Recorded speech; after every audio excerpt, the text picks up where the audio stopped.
Hello good morning friends. வாங்க இன்றைக்கி நம்ம எம்வி வ்ளாக்ஸ் ஆஃப் மலர்விழி சேனலில் பார்க்க போகிறது கேசரிங்க, ஸ்பெஷல் கேசரிங்க. இந்த ஸ்பெஷல் கேசரி நான் என்னோடய ஸ்டைலில் எப்படி செஞ்சுருக்கேன்னு பார்க்கலாங்க. அவ்வளோ டேஸ்டியாக எம்மியாக இருக்குங்க. நட்ஸ் எல்லாம் நிறையா போட்டு செஞ்சது. வாங்க பார்ப்போம் எப்படி செய்கிறேன்னு பாருங்கள். ஒரு டம்ளர், பெரிய டம்ளரில் ரவா எடுத்திருக்கேன். அந்த ஒரு டம்ளர் ரவாவுக்கு 1.5 டம்ளர் சர்க்கரை, ட்ரை கிரேப்ஸு, டேட்ஸு, முந்திரி பருப்பு, பாதாம் பருப்பு, பூசணி விதை, சூரியகாந்தி விதை, வாட்டர்மெலன் சீடு அடுத்தது, இது எல்லாமே எடுத்துருக்கேங்க. அதோட டூட்டி ஃப்ரூட்டியும் எடுத்துருக்கேங்க. எல்லாம் போட்டு எப்படி செய்யலான்னு பார்க்கலாங்களா? இப்போ இந்த ஒரு டம்ளர் ரவையை வந்துட்டு நம்ம ஒரு வானல் வச்சு நெய்யை ஊற்றி வறுத்து செய்யலாம். வாங்க இப்போ வானல் வச்சாச்சுங்க. கொஞ்சம் நெய் அதிகமாக தாங்க ஊற்றணும் இதுக்கு. ஏன்னா நம்ம வச்சுருக்க எல்லா நட்ஸும் அந்த நெய்யில் வறுத்து எடுக்கணும். அதுக்காக வந்துட்டு நம்ம ஃபுல்லாக ஒரு 4-5 ஸ்பூனுக்கு மேலேயே நெய் ஊற்றிக்கலாங்க. ஊற்றிட்டு நம்ம எடுத்து வச்சுருக்கோம் இல்லைங்களா நட்ஸு நிறையா, இந்தமாரி போட்டு செஞ்சு கொடுக்கும்போது பிள்ளைங்களும் விரும்பி சாப்பிடுவாங்க. உடம்புக்கும் ரொம்ப நல்லதுங்க. ஏன்னா நம்ம வந்துட்டு ஆல்மண்ட் வச்சுருக்குறோம், பம்கின் சீடு வச்சுருக்குறோம், சன்ஃப்ளவர் சீடு, வாட்டர்மெலன் சீடு எல்லாமே தனியாக கொடுத்தா சாப்பிட மாட்டேங்கிறாங்க. ஸோ இப்படியாவது நம்ம செஞ்சு கொடுத்தா சாப்பிட்டுடுவாங்க. டேட்ஸ் எல்லாமே இதில் போட்டிருக்கோங்க. உடம்புக்கு நல்லது ரொம்ப. இப்போ பாருங்கள், நெய் 5 ஸ்பூன் ஊற்றியாச்சு. இப்போ எடுத்து வச்சுருக்க எல்லா சீடுமே ஒன்றாவே போட்டுக்கலாம். ட்ரை கிரேப்ஸையும் போட்டுட்டு நல்லா அந்த கோல்டன் ப்ரௌன் வர வரைக்கும் அப்படியே வறுத்து எடுக்கலாங்க. இந்த பக்கம் பாருங்கள், பாலுங்க. அதாவது காய்ச்சி ஆற வச்ச பால் தான். 1 டம்ளர் ரவைக்கு 2.5 டம்ளர் தண்ணி ஊற்றணுங்க. நான் 1.25 டம்ளர் பால், 1.25 டம்ளர் தண்ணி அப்படி கலந்து அந்த பக்கம் சின்ன அடுப்பில் வச்சுட்டேங்க.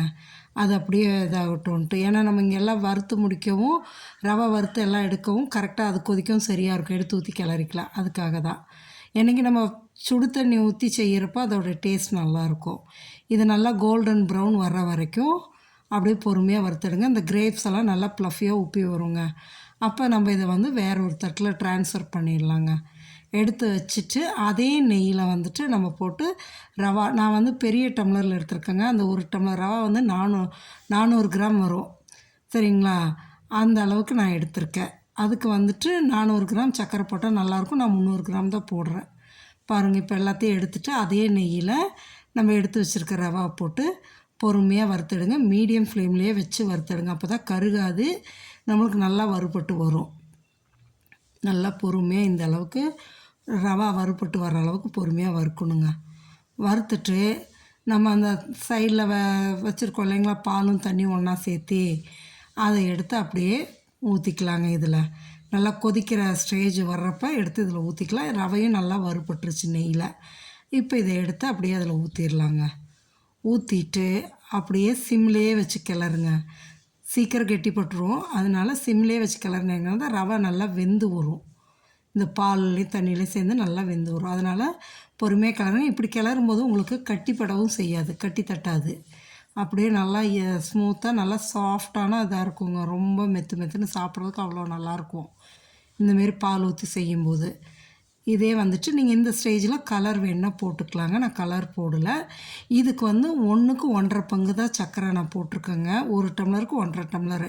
நீங்கள் வந்து 2 டம்ளர் ஸ்வீட் அதிகமாக வேணுன்னா 2 டம்ளர் கூட போட்டுக்கலாம். இப்போ நல்லா சுகரெல்லாம் கரைஞ்சி நல்லா இதாகிடுச்சு பாருங்கள், கெட்டிப்பட்டு வருது. இந்த இதில் நம்ம வறுத்து வச்சுருக்கிற எல்லா நட்ஸையும் எடுத்து போட்டுக்கலாங்க. போட்டுட்டு பேரிச்சம்பழமும் டூட்டி ஃப்ரூட்டியும் எடுத்து போட்டுடலாங்க. எல்லாத்தையுமே போட்டு நல்லா கிளறி எடுத்து கொடுத்துட்டிங்கன்னா அவ்வளோ டேஸ்டியாக எம்மியாக இருக்குங்க. நல்லா கிளறி எடுங்க. சிம்லேயே வச்சுட்டு கிளறுங்க, அப்போ தான் நல்லாயிருக்கும். கிளறிட்டு இதுக்கு மேலே ஒரு 2-3 ஸ்பூன் நெய் ஊற்றிக்கலாங்க. இறக்கும் போதும் நம்ம நெய் ஊற்றி இறக்கணுன்னா தான் நல்லா மணமாக நல்லாயிருக்கும். 2-3 ஸ்பூனை ஊற்றி கிளறி எடுத்தாச்சுன்னா சூப்பரான ஸ்பெஷலான கேசரி என்னோடய ஸ்டைலில். வாங்க எல்லோரும் சாப்பிட்லாம். இது வந்து என் சின்ன பொண்ணுக்கு ரொம்ப பிடிக்குங்க. அவங்களுக்கு இன்றைக்கி பிறந்த நாள். அதனால் அவங்க இந்த கேசரி செஞ்சு கேட்டாங்க.